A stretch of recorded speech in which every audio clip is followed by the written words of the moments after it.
Bonjour, voici l'info CEMA TV en bref. Les propriétaires fonciers seront heureux d'apprendre que leur prochain compte de taxe scolaire n'augmentera que de 10 $. Un cadeau en quelque sorte de leur gouvernement provincial qui vient d'en limiter la hausse à 3% en moyenne. Ainsi, la taxe scolaire passera de 0,0973 $ à 0,0915 $ du 100 $ d'évaluation. Il s'agit d'une diminution du taux pour pallier un accroissement de l'assiette des valeurs fiscales au Québec. Sans l'intervention du ministre des Finances Éric Girard, le compte de taxe moyen aurait subi une hausse de 15%, soit 54 $.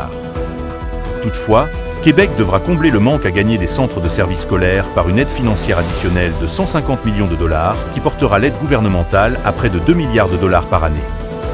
Nous priorisons la qualité des services en éducation tout en limitant la hausse du compte de taxe scolaire pour les familles québécoises, a indiqué le ministre Éric Girard. Desjardins devient partenaire à la hauteur de 50 000 $ pour les 5 prochaines années du projet Mobilo, qui vise d'offrir des solutions de réduction des produits à usage unique lors des festivals, fêtes municipales ou compétitions sportives sur les territoires du Kamouraska et de Rivière-du-Loup. Il s'agit d'un précieux soutien financier pour les SADC du Kamouraska et de la MRC de Rivière-du-Loup qui permettra un déploiement du projet Mobilo sur plusieurs années et à plus grande échelle.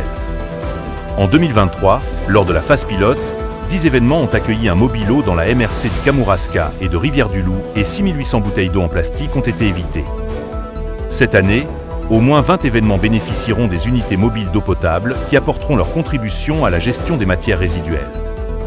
Le ministère de l'Agriculture, des Pêcheries et de l'Alimentation et les Maisons du Grand Héron ont émis conjointement un avis de ne pas consommer d'esturgeons fumés vendus jusqu'au 14 juin 2024 exclusivement au commerce de l'établissement du 199 chemin du Rivage à l'île aux Grues.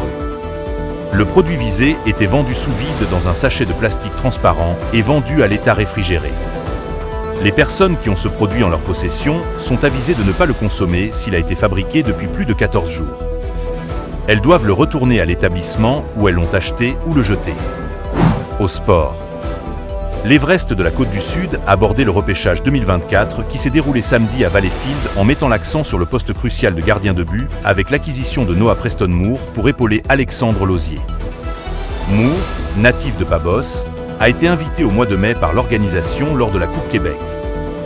Il a disputé 2 rencontres dans la LHJMQ en 2023-2024 avec l'Océanique de Rimouski et a passé la majorité de la dernière campagne avec l'Albatros du Collège Notre-Dame.